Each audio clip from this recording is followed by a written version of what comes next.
Okay, welcome to the after show. Just going to mute myself in a moment because I've lost contact details for Polymath, and have I got David? Have I got Paul to bit? Oh, hang on, everyone is back. I think. Oh, I thought we didn't have them. Yeah, you left us all over on the other. You left and left us all there. Oh, right. So how did you get here? This is a new hangout, isn't it? Osmosis. Yeah, good. Well, you're here anyway. Okay, I'm going to get myself something to eat, so I'll let you carry on wherever you like. I'll be back shortly.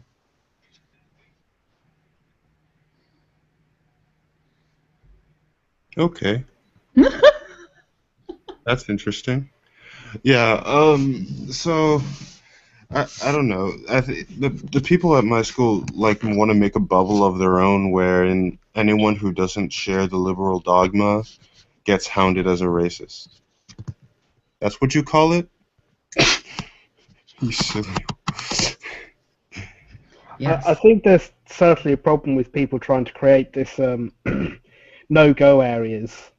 And yeah, racism / Islamophobia is one of those areas where it makes people so uncomfortable because most Muslims are also of an ethnic minority, which is normally a minority in the in the Western world. And it just makes them so uncomfortable. Yeah, I actually hate the word Islamophobia. I'm just going to be upfront about that.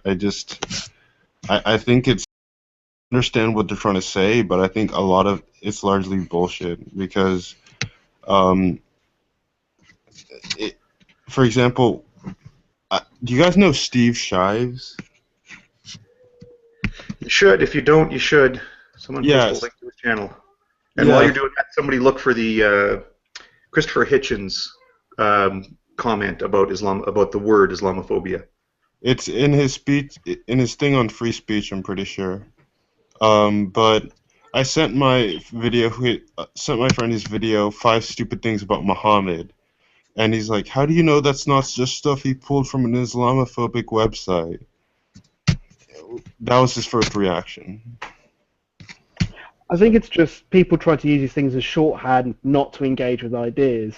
Yeah, that's exactly. They don't want to talk about. I've often argued that even if you can identify somebody as a Nazi or as a racist, it's better to actually engage with them and talk to them and get out their stupid ideas to present them to other people. So even if you did get them from an Islamophobic website, well, okay, then challenge them, talk to them. It's just an intellectual cowardice if you seem to think that you can't even talk to a racist or an Islamophobe, assuming we decide the word means something. Yeah, and by the way, Steve Shives, if you know him, didn't get it from just some website. I mean, what he said was true. I mean, he mentioned that he had some Muhammad had some rather convenient revelations. He mentioned that... Are you sure you don't mean Islam claims these things were true? Yeah, well, yeah, of course, yeah. He mentioned that he owned slaves, he took slaves, he had an underage wife, he was illiterate, which is, if you don't know anything about Islam at all, the one thing that everyone knows is that Muhammad couldn't read. I mean, that's just... But if you say that, these people are so marred by their political correctness that they'll actually say that's insulting to say that Muhammad couldn't read, even though that's what Muslims believe. This is how clueless these people are. I've never heard they couldn't read one. Yeah, Islamic people say Jesus, but that's also not true. Sorry, I've got to interrupt briefly just on a quick technical note. When we do the after show, what I'll do is this is for the benefit of people who've joined us already and watching it on YouTube by following us through the Magic Sandwich Show channel, or subsequently when you see this in future weeks. This is generally how it works. DPR will set up or whoever's going to host the after show will set it up right at the end of the Magic Sandwich Show. And I will post both to the Magic Sandwich Show comment page, that is the video for the episode you're just watching, and on my own Google Plus page. I'll put 2 links. One link is the YouTube link so that you can watch the show. The second link is the link you can click on to come in and join the Hangout. So that link is up now if anybody wants to watch or join, you know where to find us.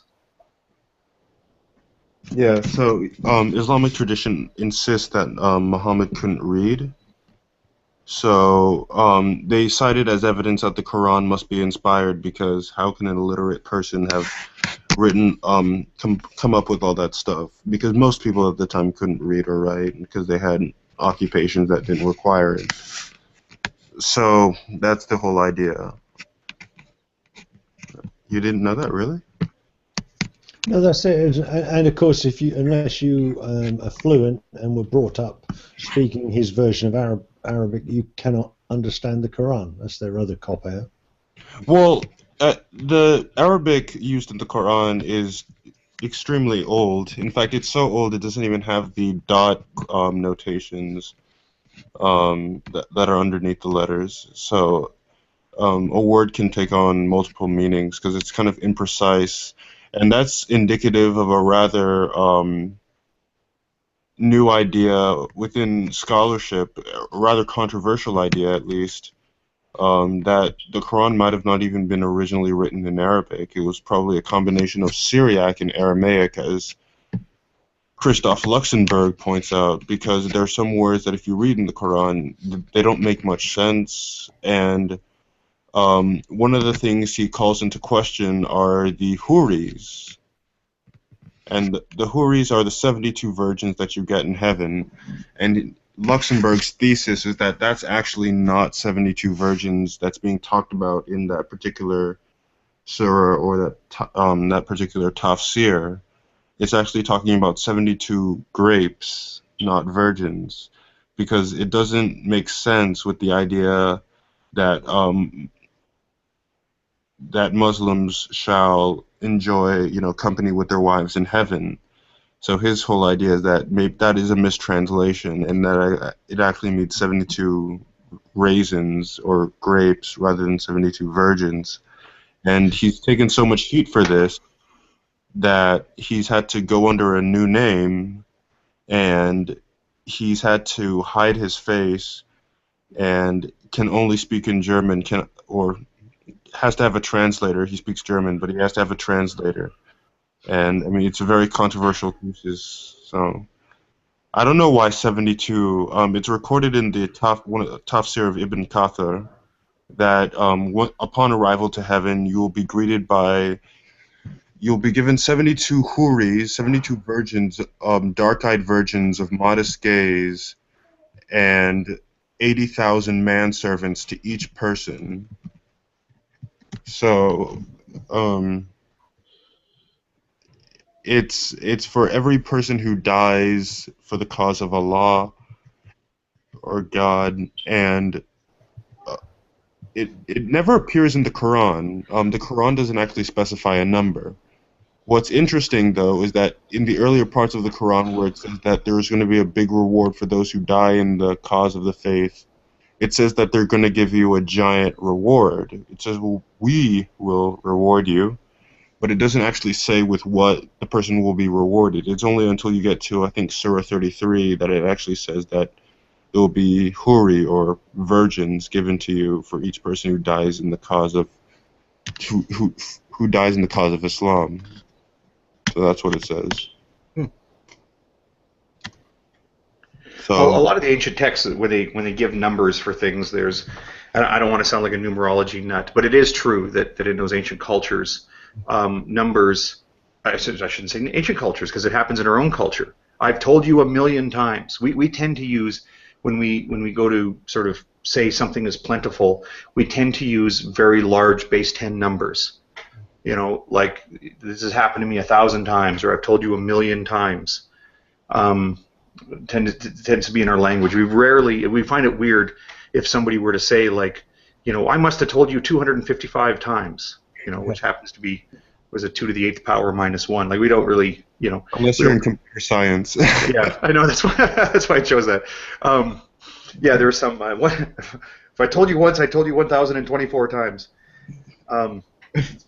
But in ancient cultures, there are a lot of, the number 7 has some special meaning for ancient Christians, and there's some Semitic some Hebrew roots to that as well. 72 is 72 is 2 to the third power and 3 squared. 2 to the third power times 3 squared. You know, it's divisible by 12. You know, it's just one of those sort of big numbers. I mean, what did Jesus mean when he told his followers that they are to forgive 70 times 7? 490 times, yeah. Precisely, yeah. But if they do it 491 times, screw them. You know, it's obviously not. It just 70 times 7 is simply a really big number. Whereas today we're so accustomed to working with larger numbers, we tend to say 1,000 or 1,000,000 or a billion. Or when we're being funny, we'll say a bajillion or a bazillion. We'll make up funny imaginary powers of 10, you know, totally made up powers of 10. So I don't think there's really anything meaningful to the number. And I've also heard people make the joke about, why would you want 72 virgins? Like, you know, it's a strange thing. Why would you want any, you know? And Bill Maher has the great bit about wanting to encounter someone more experienced, which I won't repeat here. You can seek it out. I'm sure he tells it much more funny than me. But I certainly would rather spend eternity culturing 72 virgins than I would with 72 raisins. Like, I'm not even following how that mistranslation. So here's the verse. It's from the Tafsir ibn Kathir. It was mentioned by Daraj ibn Abi Hatim that Abu al-Haytham Abdullah ibn Wahb narrated from Abu Sa'id al-Khudri, who heard Muhammad saying, "The smallest reward for the people of heaven is an abode where there are 80,000 servants and 72 huri, over which stands a dome decorated with pearls, aquamarine, and ruby, as wide as the distance from Al-Jabiya to Sana." Well, you think in that context, huri would have to be people. Does it not say it lists some number of servants and then some number of huri? Like, it just, to me, the way that it reads and talking about, you know, these people and those people in the shelter and whatnot, it just seems odd to throw in the middle of that, you know, and you know, whatever it is, 6 dozen grapes. Like, it just doesn't make sense to me. Could be a reference to the idea there'll be food there for you. Yeah. So it's not literally 72 grapes. It's just there will be food aplenty. Yeah, and there is the reason for this sort of dispute is because it doesn't sit well with an idea that there are other verses in the Quran that says that, you know, husbands shall have partnership with their wives in heaven, and it doesn't make sense. Like, why would, you know, if they're going to have good partnership with their wives, why would they get 72 virgins? So it says that in the Quran, Surah 44, Ad-Dukhan, Ayah 54, "Thus shall it be, we shall pair them with companions pure, most beautiful of eye." Quran, Surah Al-Rahman, Ayah 72, "There the blessed will live with their companions, pure and modest, in pavilions, splendid." Did they not have concubines, though? Yeah, well, I mean, Muhammad did, I'm pretty sure, depending on which tradition you look at. Probably.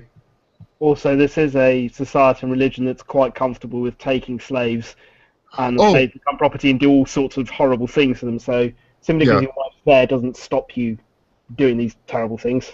Well, that was certainly the case with Muhammad, specifically after the Battle of Banu Qurayza, where he took Safiya and killed her parents. In fact, it's in Bukhari that it's recorded that there is Abu, one of Muhammad's guards, outside of his tent while he was consummating his marriage with Safiya, was there all night, worried that she might try to kill him because this was literally rape. I mean, he just killed her family and beheaded around 300 to 400. The number says almost as high as 900 Jews. This is the Surat of Ibn Ishaq, 900 Jews. Some as young as 13, where they inspected their pubes to see like whether or not they were men or not, and those who had pubes were beheaded. But yeah, this certainly wouldn't be out of the ordinary if it actually meant virgins, because in the surahs think it's in chapter 6 where it says that, for those who die in the cause of Allah, great is their reward. It doesn't specify virgins.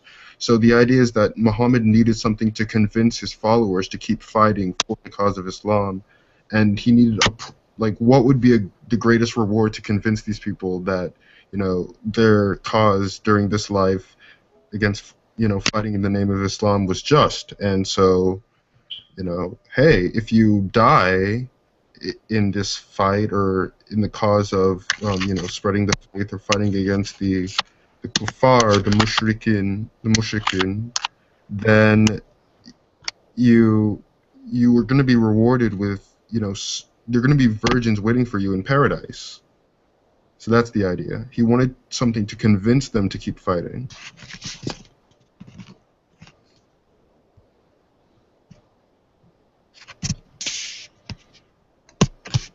Hello? I don't know. I was just thinking that paradise seems like a good enough reward, but if we have to top it off with something extra. Like 72 virgins. Right? Like 72 women slaves.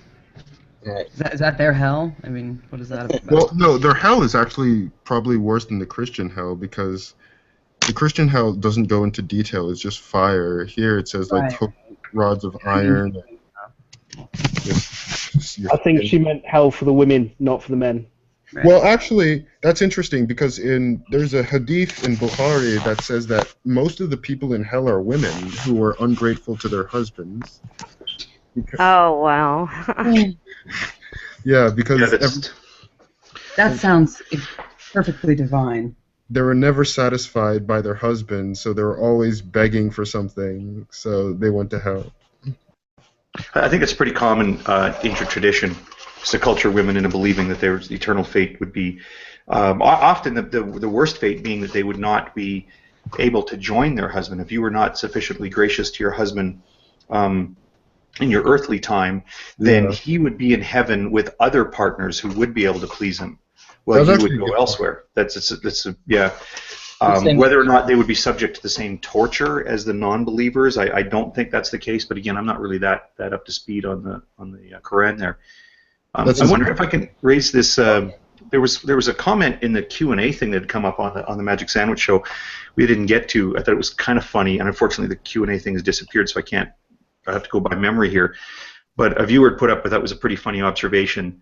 Although I think we didn't want to address that particular topic, given that there have been deaths in this case. We didn't want to be too lighthearted about it. But I did find this comment funny, that what we should do is remind all these radical Muslims that a man who is killed by a woman is destined to hell. And then what we should do is every city in the world should have a special SWAT team made only of women. Wait, is that actually true? Does it say that in the Quran? Can't help you. No, again, I am not going to boast expertise on the actual content of the Quran, because as you've seen and I've admitted to, my thinking's been contaminated on people say, well, the Quran says this, the Quran says that, but if challenged, I'm not going to. I don't know where it is. Yeah, the hadith I cited was actually a vision, somebody recounting a vision that Muhammad had of hell. So, yeah, it also says that no one can impersonate Muhammad. So, it's an interesting. I mean, I'm watching the Gin and Tonic show a lot more. They're good. That's good stuff. Yeah. Yeah. So. I have downloaded. Was it the episode today or yesterday? It's a fairly recent episode. I've downloaded, and I just have been occupied and haven't had a chance to listen to it. But I've heard good things about this last broadcast. Did you listen to this one?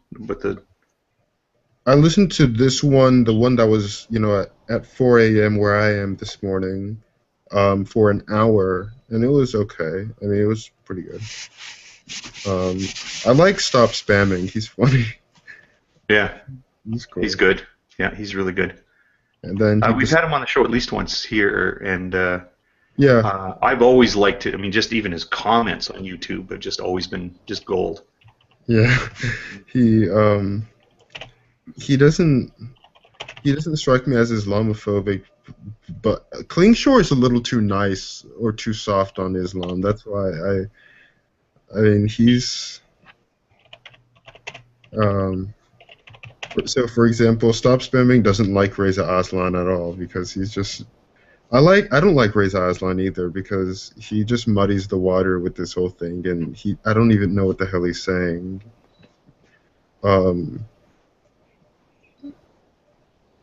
Just to clarify, apparently the thing about being killed by a woman and you go to hell is actually a myth, apparently. So I'd never heard of that before either.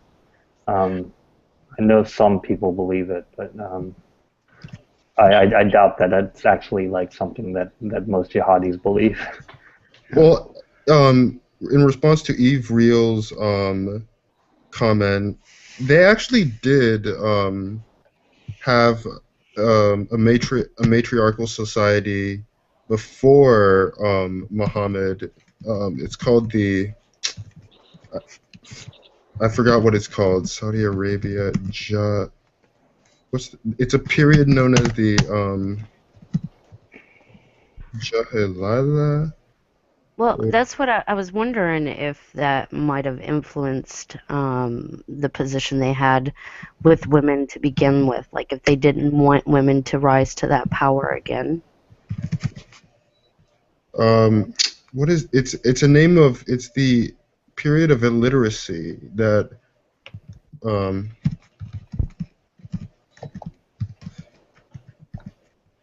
it was a period of illiteracy prior to Muhammad, where women, since they bore the children, they actually could take multiple husbands, and men could take multiple wives. So, whereas the Quran says that you can have 2, 3, or 4, but yet a woman could only have 1.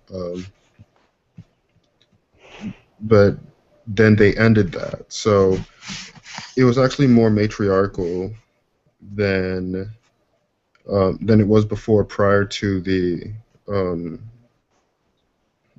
Muhammad's whole era and his whatever he did in that whole area at the time.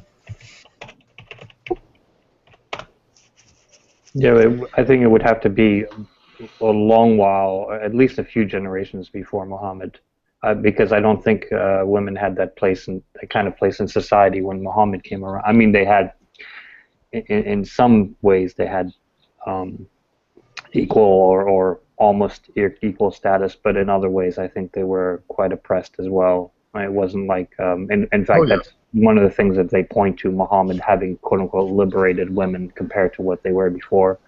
Yeah, that's bullshit. I know. I'm just historically, like that. Yeah. I'm not even just saying that's historically just. It's like when Islamic apologists, when they say that someone points out that the Quran endorses slavery, it's like, okay, but at the time, it was okay, but after Muhammad died, slavery disappeared. And, like, the African slave trade was done by like Islam. Men were taken as eunuchs, women were taken as sex slaves. There's a reason that most of northern Africa is predominantly Muslim. I mean, just because of the sort of Muslim rule over that area, and it wasn't. They did it to Greeks and other neighboring peoples. So this is there's so much BS. They did it to Americans, which is why we sent the Marines to Tripoli. Yeah, it's just exactly the reason. Yeah, there's just so much BS when it comes to this sort of thing. I've just been studying this for like 3 months now, and I've learned so much. So I'm just, chugging through it. Pardon the interruption. I have to step away for about 20 minutes. I noticed that the room actually it's a limit of 10 people, and there are 10 people in. So I don't want to just go idle for 20 minutes. If there's somebody else in the audience that wants, I'd gladly give up my spot. Obviously, I get enough of a chance to run my mouth on the main show. So I may or may not be able to come back in later. That's fine with me. I'll just say my goodbyes now. Thanks for everybody that participated, and have fun. Later, Hog Tie. Later, Hog Tie. I'll show my lack of fanaticism when I say I missed the show earlier. I couldn't do that. I thought it was an excellent show. I thought I was sad I missed it, but I couldn't be there, so I couldn't watch. So unfortunately. Yeah, we talked about Charlie Hebdo. The response I'm getting from a lot of liberals on this issue is actually reprehensible, about blaming them for the cartoon. So So that. Yeah, I've heard this. I mean, I've heard that, but I've been hearing this for years. I was in France at the time when they were bombed in 2011, and I had shared the cartoons before they were firebombed, actually. Sorry, they tripled in. Now they're at 1.7 million likes on Facebook. The day of the attack, I looked at them. There were about 560,000. Yeah, I don't know if I ever did anything with them on Facebook, but I shared the pictures. I think it was on Twitter at the time, etc. And then on my blog at that time, which I still had running. Yeah, I've been supportive of them for a long time, actually. Yeah, it's. I just don't pay much attention to Facebook at times. Oh, I see. Yeah, I don't know. It's kind of bad that they're blaming them for. Yeah, but I think most of it is not coming from society in France. I think it's coming mostly from outside of France. I have seen some French people who said that, but not, by and large, very, very few. And if you listen to the French media, which I do, none of them were really. Every single intellectual, pretty much, or talking head was pretty much saying, this is just no excuse. We can't stand for it. It's against the Republic. It's against the spirit of Voltaire, and so we can't accept it in any way whatsoever. And we're not going to excuse it. I mean, I've heard very little equivocation from French people in the media. I suspect that the people saying that the cartoonists or the publication was racist, a lot of it's coming from outside France, because, to be honest, those of us that don't speak French, most of us haven't heard of them before. Yeah. I can't honestly say I've knowingly seen any of their cartoons before somebody decided to shoot at them. Well, the thing is, Charlie Hebdo never had a very big circulation. It's a satirical magazine, sort of like Le Canard or something like that. And that goes it's a long tradition in France, much more, in fact, than in England or in America in that particular genre. But even though they were very small overall, they were very, very well known.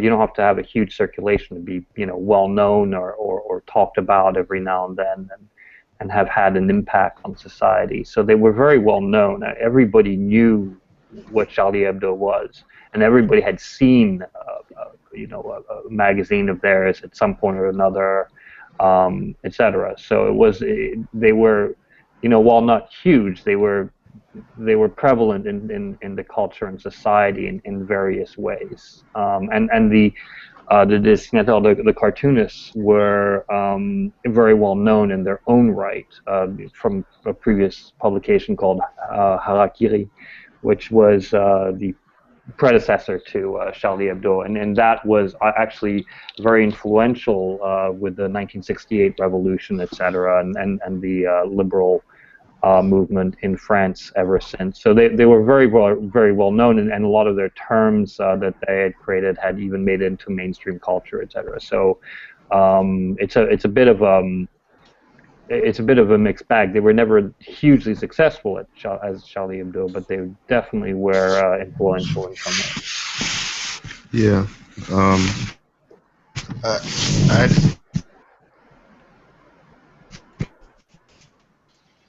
Or a left-wing publication. Oh yeah, no, they definitely were left-wing.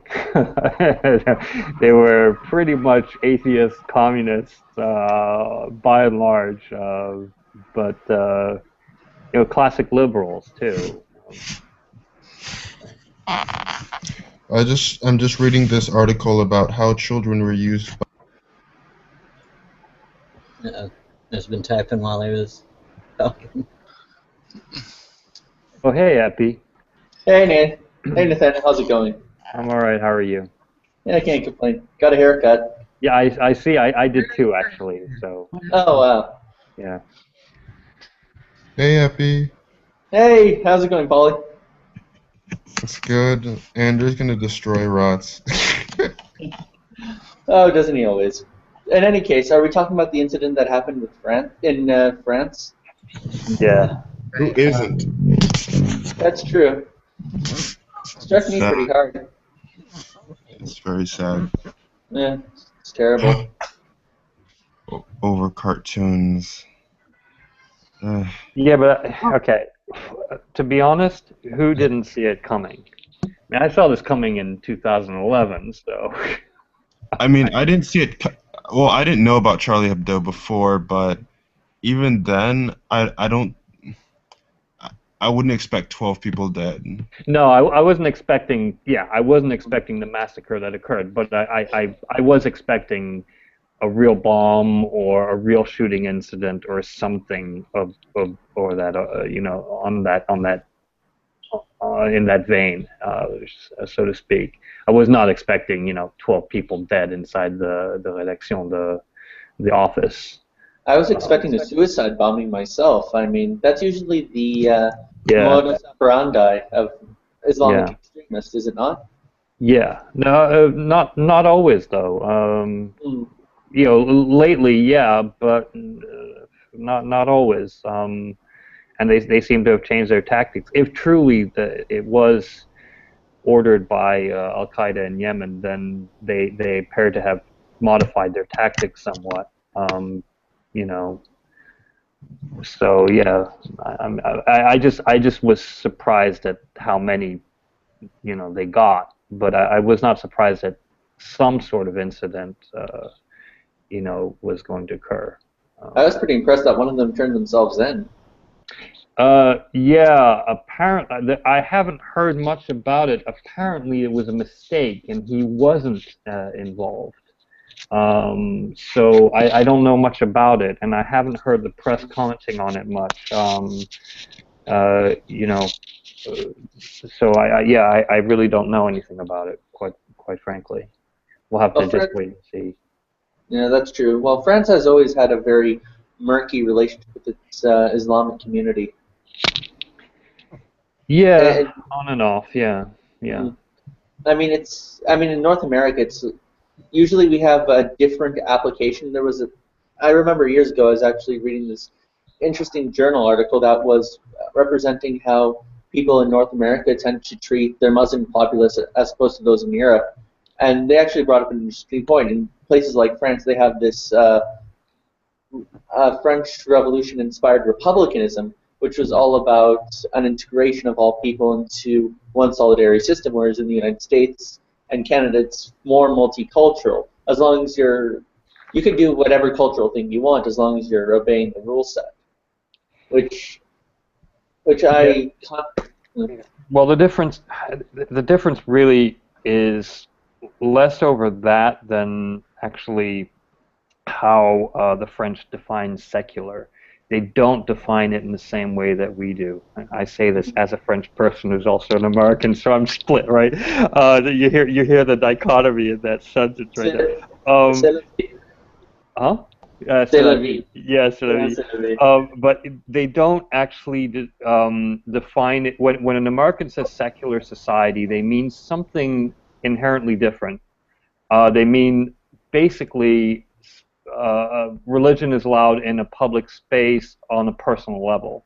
The French do not agree. The French think that a public space should be free of religion, because remember, they have entirely different history than America.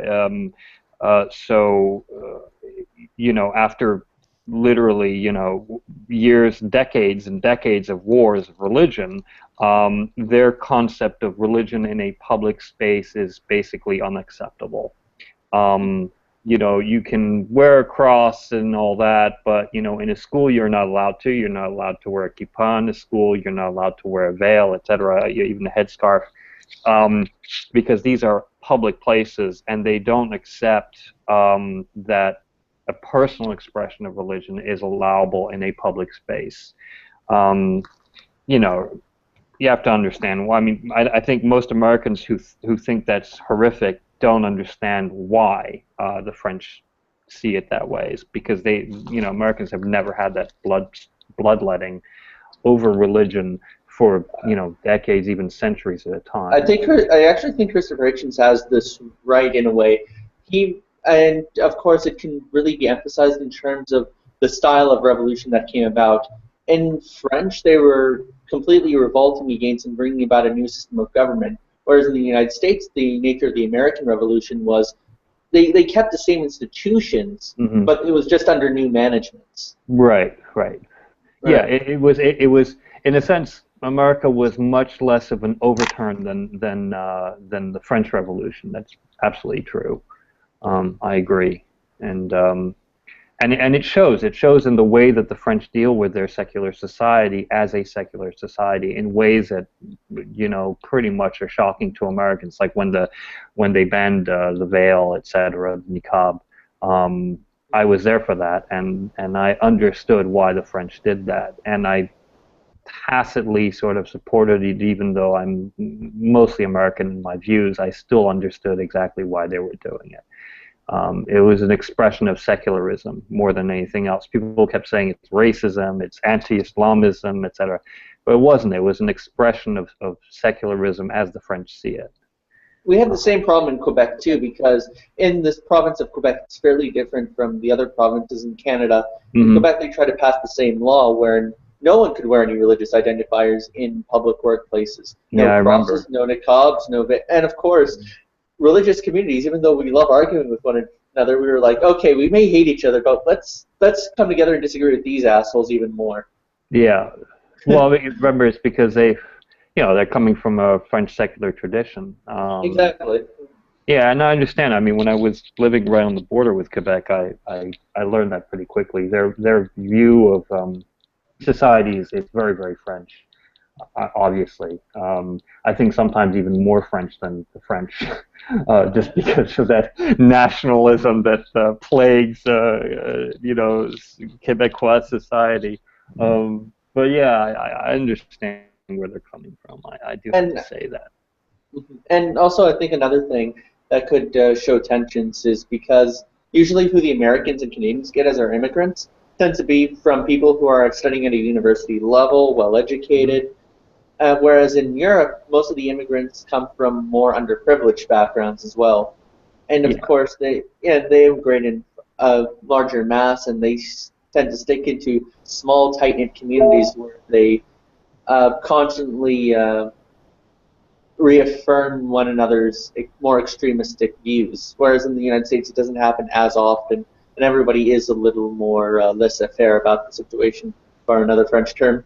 Well, I think that stems from two problems. First of all, it is true that France is very bad, like most of Europe, at integration. They still don't know how to do it. Okay, America does integration wonderfully in most respects. Okay, I'm not saying there aren't problems, but compared to other places, America definitely could serve as partly as a model. As bad as things can be on the race level, sometimes we tend to forget that. But the second thing is, when you get these populations in a place like France, you're dealing with a population that takes religion very seriously. It's not just religion; it's their culture, okay, to them. And France completely doesn't view religion in the same way. The entire French Republic is founded on that. Okay, the entire French national identity was created by that, not viewing religion in the same way that people used to view it. And you're getting people from cultures where that hasn't happened yet. So there is an instant distrust on both sides. Yeah, go ahead. I was going to say, it's kind of like when an immovable object meets an unstoppable force. Yeah, absolutely. And so in France, it's completely taken for granted that you can satirize the prophet, etc. Or I'm not going to say the prophet. I have to say Muhammad. He's not my prophet. So you can completely satirize that and every other religion and everything else in politics and society, etc. And you're dealing with a rather large chunk of the society, new chunk of the society that does not agree, that doesn't see it that way. They weren't brought up on this ideal. I'm not saying most of them don't allow for that right. They do, actually. Most French Muslims will actually say, look, that's the right here in France, and we accept that. They don't necessarily like it. Most of them may not necessarily like it, but they completely accept it. But you're going to have a significant minority within that minority that will not accept it, that will not see it that way. Although it bears note, once more, that these two guys who did this were French born. They were born in France. They spoke French fluently. These were not immigrants from another country. They were born in France. They were French citizens. So, again, it's a cultural problem more than anything else. Also, we have, I think maybe a parallel could be drawn from the tradition of British hooliganism. And of course, I'm not British, so I might be commenting on a culture that I have fairly little familiarity with. But you also have, in terms of some communities, people who are opposed to immigration because they have been surrounded with a pretty generic family backlife, where they themselves might have been white. So are these neighbors, and of course, when you have a massive amount of influx of immigrants, you tend to kind of other them. Right. Now, I know. I agree. I'm not saying that. Again, it's a cultural problem on both sides, because they really don't know how to deal with this issue. They don't know how to tell a rather significant section of their society. You really have to play by these rules and just forget about the way you used to do things or the way you view things. And they do see them as other, absolutely. I would say they would see them as kind of outside of society in some ways. Not all of them, but it's this ideal that they don't want to confront in public. I mean, the French, and they really are at this point, I don't know what they're going to do. I mean, they paid a lot of lip service today in the last couple of days about confronting this, but I don't know how they're going to do it, because French society, there's one thing you have to understand, is it doesn't move without consensus in any way whatsoever. You have to have consensus, and consensus is not going, consensus was a lot easier when you didn't have two fundamentalist ideals, in a sense. One secularism, French secularism, and one a cultural religious identity. Coming face to face. This did not occur in the last 50 years. It's only a recent thing. So I don't know how they're actually going to come to a consensus about this, and I'm not sure if it's possible. I think maybe the best way of justifying this is the way I was always raised up in terms of seeing things, and maybe to quote a saying by the great Frenchman Francois Arnaud or Voltaire. Yeah. Just to use his pen name, or the name people mostly identify him with. I might not agree with what you have to say, but I will defend your right to the death to say it. Of course, people have said that it wasn't really him, but it's attributed to him. In any case, I think that that's the best way to approach things. The thing that allows the Muslim to preach in the street and sells his books is the same. It stems from the same right that allows the cartoonist to draw inflammatory images. It's the way that we all agree that we all have something to say to one another, and it's best to just leave that out in the public in a free market society where people can decide the message that they want to hear. And yeah, it's not going to go well sometimes. Sometimes people are going to buy into the wrong message because we're only human. But at the same time, it's better to have this right of speech than to shy away from it. And that's how I always understood it. But here's the thing. This is an important thing to understand about France. You really do only have Muslims in the street trying to preach.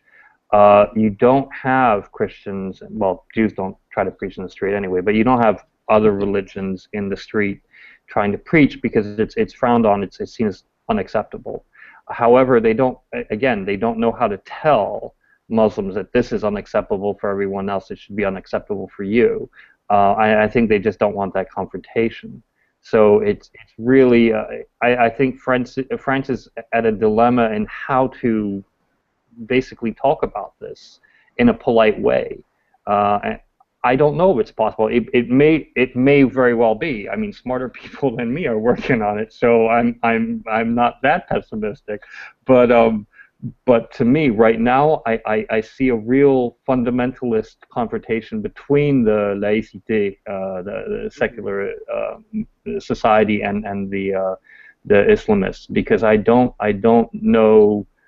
I don't see either of them giving, and I don't know if I want the secularists to give, but I'm not sure that they're going to confront it in a way that's ever going to change, the minds of the Islamists, frankly.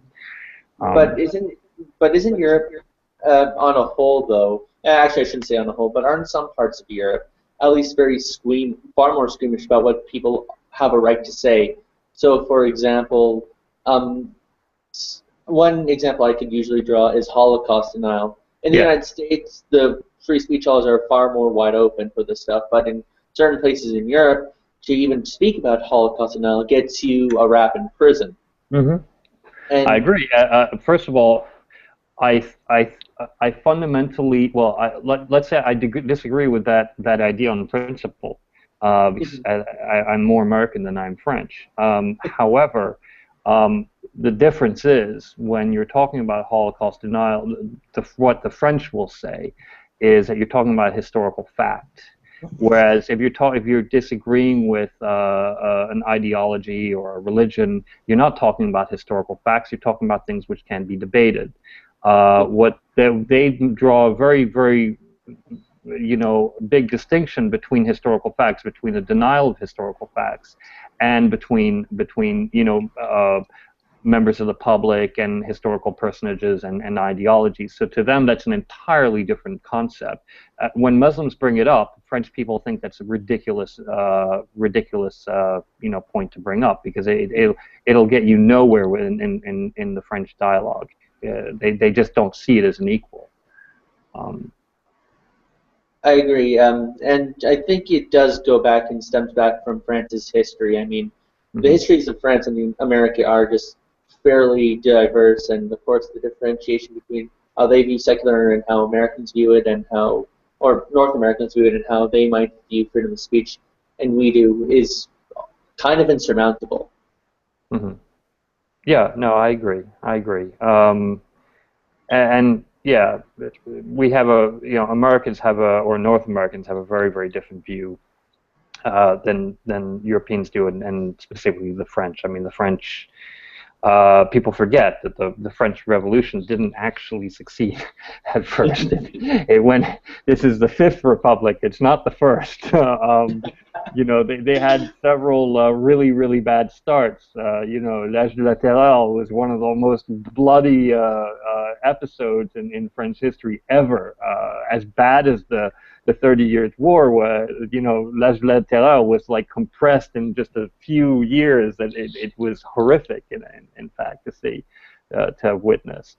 And then they had Napoleon after, etc. So they've had a few really bad starts, and it took them a while to actually get it right. And I think that they really appreciate the fact that now they did get it right to them, and they don't want to lose that. Americans, as jingoistic as we can be, there's one thing that we did get right on the first try, as badly screwed up as it can be at times. We actually succeed. It's one of the only revolutions that succeeded on the first try. Almost all revolutions fail on the first try. Almost all revolutions end up in a bloodbath. Americans didn't really suffer through. I mean, we had the Civil War, and that was kind of in a sense, a leftover of the Revolutionary War in the fact that there were unresolved issues. But all in all, the principles laid down by the Founding Fathers had not really changed during the Civil War. It was more of a let's clean up the stray bits, the devil in the details type of thing. Whereas in France, they had a much more reinvention every single time. It was more dramatic in a sense. Mm-hmm. And also, France does have a more anti-religious attitude in its history. You know, although I'm not sure that comes into how much that comes into play now, but in the French Revolution, a big part of the uprising was against the clerical powers who did suppress revolutionary tendencies within the populace and were more along the lines of helping out the French monarchs, who they defended as being entitled to their role due to the divine right of kings. Yeah, absolutely. Yeah, and in fact, it was continuation to them. It was continuation of the Holy Roman Empire. You know, the Frankish kings, etc. You know, descended by the power of the Pope from Rome. I mean, it was really, you know, Louis was a blessed divine figure. And if you look at paintings of Louis the 14th and 15th, I mean, they all had this, you know, halo behind them as if they were, you know, divinity on earth itself. It's kind of like he's a sun king or something. Absolutely. Oh, well, yeah. Thank you. Appreciate that joke. Yeah. Well, actually, my favorite saying is Louis the 15th, who said, "Après moi le déluge," after me, you know. I don't know how to translate it really. It's, deluge. Does that mean something along the line of flood? Yeah, the flood, but it's more like you know, in a sense, it's more like the apocalypse. But he was right because Louis the 16th got his head cut off. You know, it was a revolution. That was it. If his girl would have made him a sandwich instead of talking to the peasants about baking cake, it all wouldn't have happened. Yeah, okay. No, that's just a joke. I'm just being... No. Actually, there's a very interesting story because when she said, well, she's rumored to have said, "Qui mange la brioche," what she didn't mean actually what people think that she meant. She didn't mean, you know, she wasn't like this ignorant person who thought that they could just afford really expensive pâtisserie. She actually meant, you see, there was a law back then that when a baker runs out of bread, they had to sell whatever was left in the store at the same value as regular bread. Okay, so you could, if your baker ran out of bread, you would have to sell your brioche, which was much more expensive, at the same price to feed the poor, to help with the poor, etc.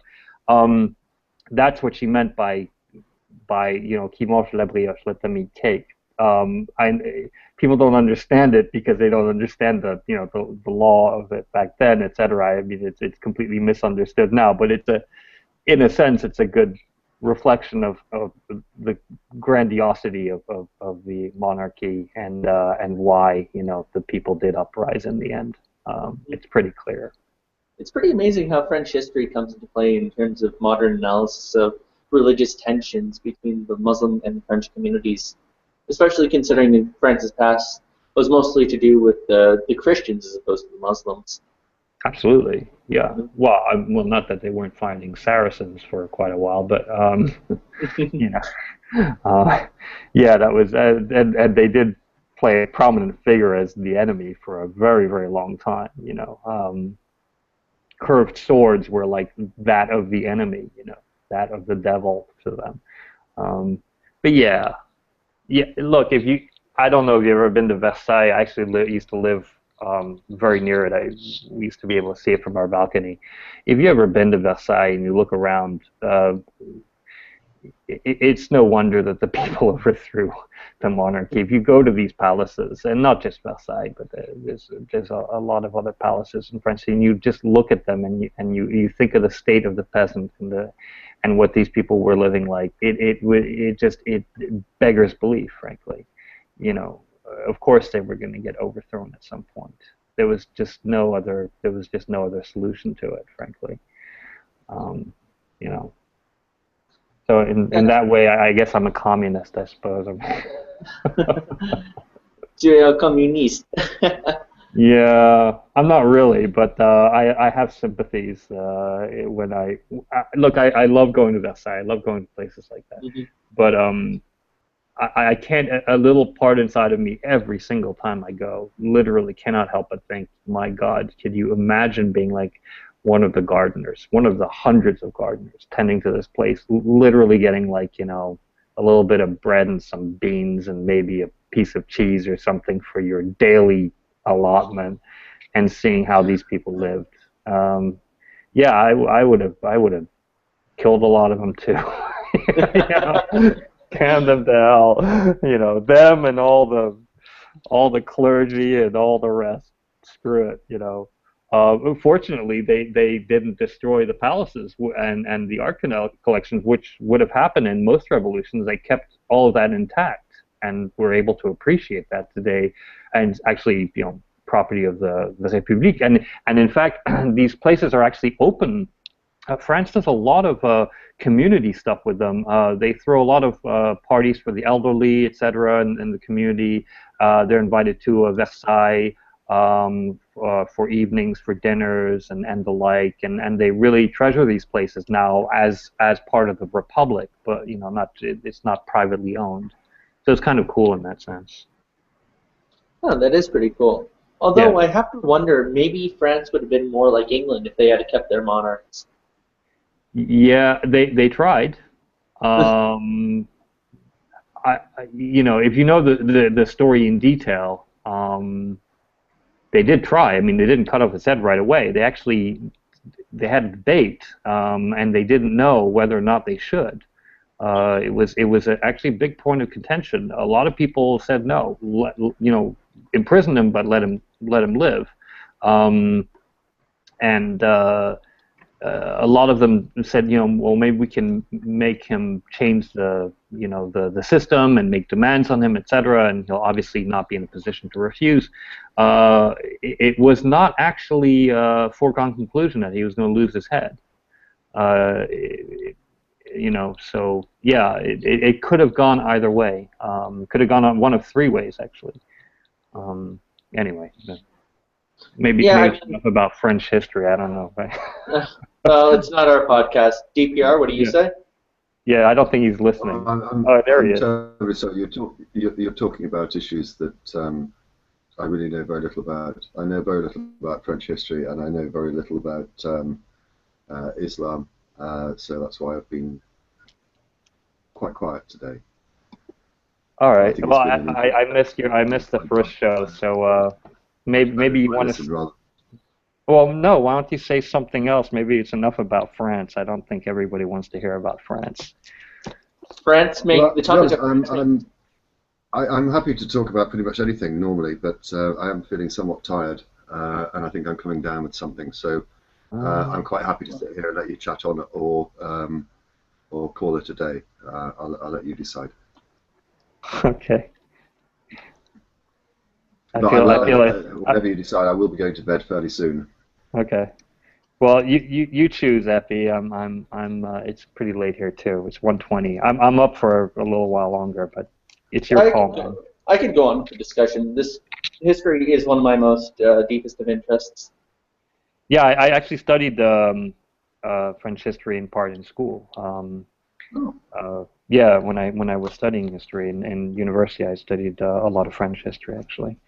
Well, I mean, as somebody who lived in Europe and who is French, that was like, it's not like I didn't know about it already, but I learned quite a lot. If you've ever seen one of my favorite movies, by the way, one that I think everyone should actually see, one of the best movies ever made is Danton, with Gérard Depardieu as Danton. It was made, I think, in 1980. I have it. It is an incredibly powerful movie. It's about the revolution and how Danton loses his head, but it gives you some perspective into the way that the revolution essentially was disintegrating, and at the point at which he lost his head, going up against Robespierre. Wow. It's an incredible movie. It's actually a joint French-Czech production, and the costumes, everything is historically accurate. The thing about Danton, the thing about the revolution is we pretty much know everything that happened down to a T. Like it is incredibly well recorded. I mean, almost every conversation, almost every battle line, etc., is very, very, very well recorded. Because there were a lot of historians writing about it at that time in those ranks, etc. So all those conversations that they have are pretty much historically accurate. All the speeches that he gives, etc. And it's a really, really fascinating movie into the pressure of Robespierre and how he starts basically condemning everyone that he thinks is against him, etc. And how he manipulates the circle, his cadre around him into essentially cutting everyone's heads off. And including assaulting free printing press, which is also relevant today. You know, yeah. Wow. Yeah, Demoulin, I think it was, who ran a French printing press in Paris, who was instrumental in the revolution, and he and Danton were very good friends, and then they went up against Robespierre because it was getting out of control. The Age of Terror was getting completely out of control, and they went up against him. They lost their heads, but then, of course, Robespierre did as well, just a short while later. You know, he was overthrown, and he too lost his head. It also makes me think of the tensions between moderates and the more fanatical of the French revolutionaries. You know, in terms of how the main attitude has to be carried about. You always have these moderates who are fairly lenient, who want to see things done in a way that requires the least amount of resistance, and at the same time you have the more fanatical fringe who is very happy to take up arms of violence and, of course, go with a more radical position. And when I mean radical, usually this term is often abused, but to use the term radical means to the root. Like that's essentially what it means to be more true to the ideology, as opposed to be very light and easygoing about it. Like in math, radical means to the root, and of course, but radical has taken on a different element. Like being a radical pacifist is very different from being a radical Muslim. Yeah. No, I agree. But yeah, that criticism about it stands with that revolution, I think. You know, it depended really what certain people wanted out of the revolution. Robespierre eventually just wanted power. He may not have to start with, but he eventually wanted power. And Danton just really, at least he portrayed himself as just wanting the people to have a better life. And once the revolution was achieved, his goal was just to make that happen, whereas Robespierre was to basically root out everyone that he thought could be against the revolution, and then later on, as an embodiment, as the chief embodiment of the revolution in his own eyes, against him. So it depends what you mean by radical in that case. I mean, Danton was a radical populist, whereas Robespierre was a radical power-hungry maniac in a sense. Was Robespierre the head of the Jacobins? Yeah. Have you ever read? Oh, go ahead. I was going to ask, have you ever heard of Hilaire Belloc? Yeah. Yeah, he wrote a pretty interesting piece on the French Revolution that I thought was fairly eye-opening. Well, it was kind of interesting to see it from the perspective of a very hardened Catholic, European Catholic. Yeah, I remember. Yeah, I mean the Catholics were on the losing side in this case, in a sense. I mean, they were entirely, they were cutting off heads of clergy just for being clergy, in a sense. Can't take that too lightly.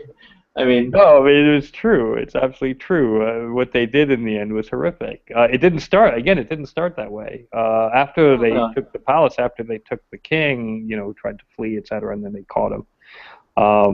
They caught him. They caught him because he was actually fleeing for the coast, I believe it was, and he paid in an inn with a coin. And the man the innkeeper who took the coin recognized his face on the coin, and by that he knew it was the king. Now I don't know if you've seen any coins from back then, but there are all these like idyllic poses and sort of almost symbolic representations of what a person should look like rather than what they actually do. That's a pretty amazing thing. Like the guy actually gave him a coin, a louis, in a sense, his own name, a louis, to pay, and the guy recognized the coin. That's how they actually caught the king. He was in disguise, and he got caught. Should have worn a better disguise. Yeah, or paid with a different coin, but they all had his face on it. Does something about the barkeeper, or innkeeper, or whatever. I think it was an innkeeper. Yeah, I'm not sure, but I can't remember. I read about it a long time ago. But yeah, it's kind of funny. But again, they didn't. I thought it was a coachman. Oh, it was a coachman. That's right. Yeah, that's right. Actually, yeah, he paid with a louis. And it had his face on it, and he recognized him, and boom, they caught him. Yeah, he apparently, I think he had a cloak on and the hood over or something, but the guy still recognized him anyway. I mean, which is a feat in of itself, because most people had never seen the king, except on the coin. I mean, it's not like most people were hanging out at the palace and they didn't have TV and they didn't exactly have photography, so most people had never actually seen the king. So that's a pretty amazing feat in of itself. I mean, it's just bad luck, I suppose. But if he had escaped, you say he should have paid with a different coin. I did suppose it was a different coin. I imagine all the coins. Yeah, no, as I said, they all had his picture on it, so I don't know how else he would have paid. Maybe with like English ducats or whatever. I don't know. I'm not, because that wouldn't have been suspicious. Yeah, I don't know. I could have claimed he's British royalty or something. I'm not sure. I would have hated to be the guy who looked like the king, just out of sheer coincidence. Yeah, while he was still on the loose. Yeah, absolutely. But there's a great Blackadder episode in the third series where they go to rescue a French nobleman. And he describes the women of France today as being toothless, insane hags roaming the streets of Paris looking for people whose heads they can cut off. Basically, it's true, kind of. I mean, it was I mean, that's how the royalty saw it. At least they saw it as the rabble basically rousing up and destroying everything that was virtuous and pure. But I think he would have had a better chance of survival if he shaved his hair off. Yeah, I don't know, man. No, because those were wigs that they wore. I would have taken off my wig then. I don't know if he was wearing his wig. I don't know. But I don't think it was. If it was a wig, it wasn't the wig that gave it away. I don't think. I think it was. I don't think he was that stupid. No. Yeah. I mean, Louis XVI has been portrayed so many different ways. I'm not sure what the truth is about his real character, but I don't think he was an idiot. Like, I don't think he was like wearing his royal regalia when he was caught. Well, props to the coachman. I mean, good job. Yeah, I know.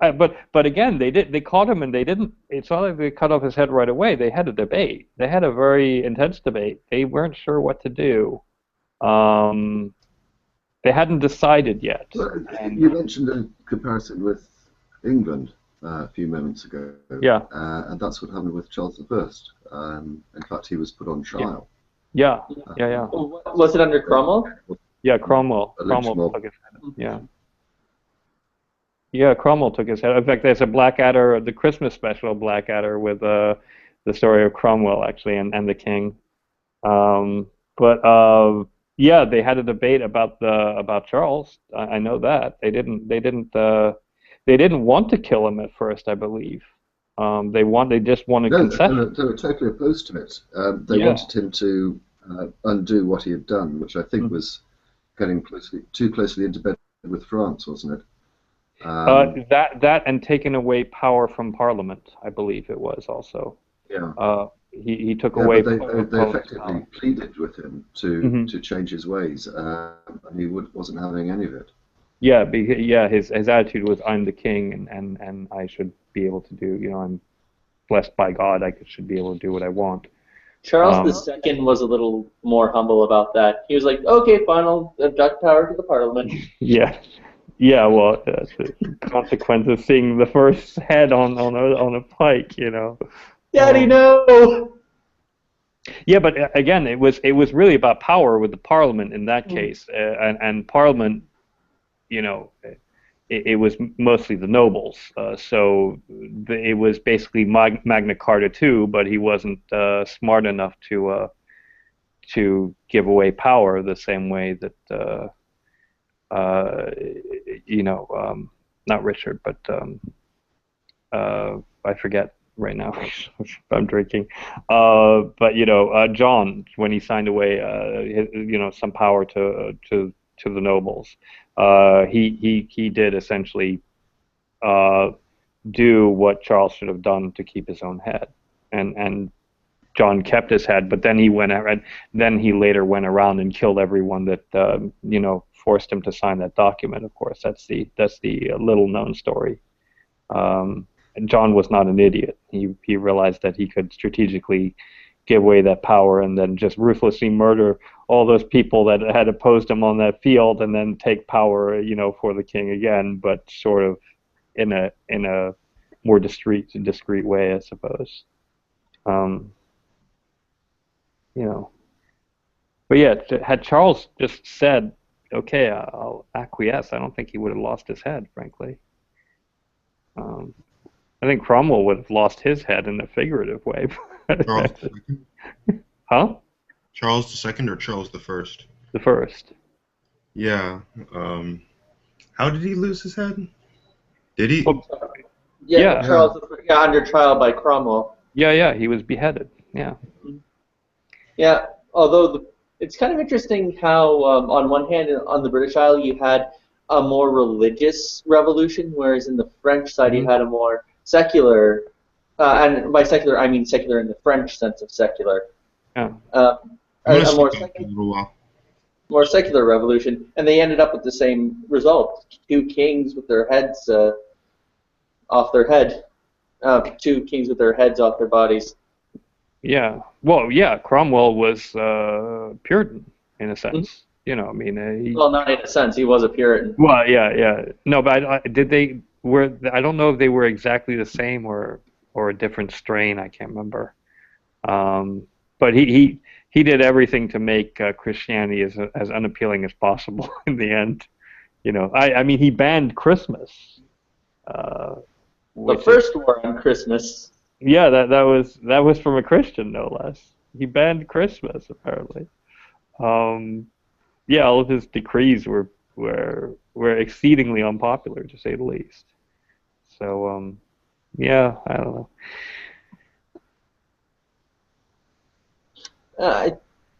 I think he was a Puritan. Let me just quickly check. Yeah, I don't know if he was the same strain or. You may be right. You may be right. According to the Wikipedia page, it says Puritan, but in brackets it says Independent. Okay.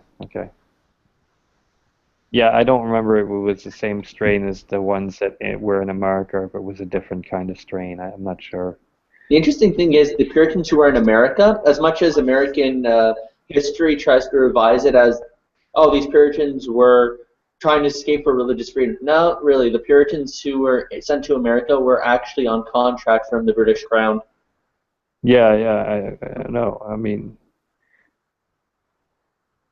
yeah, it's not that they were. It's not like they were sending them away like to Australia or something. That wasn't the intent. Not at all. Yeah. There you go. We just killed the whole channel with our discussion of history. I feel bad. Same here. I do find history very interesting, but I'm going to call it a day though, because I'm feeling quite tired. I want to Thank you for hosting. Yeah, I hope you feel better. You know, tea and rich tea biscuits do you wonders. Mm-hmm. Yeah, whatever. Yeah, do join us next time. That'll be fun. And thank you very much for turning up on this occasion. And to everyone that's still watching, we'll see you in 2 weeks' time. Okay.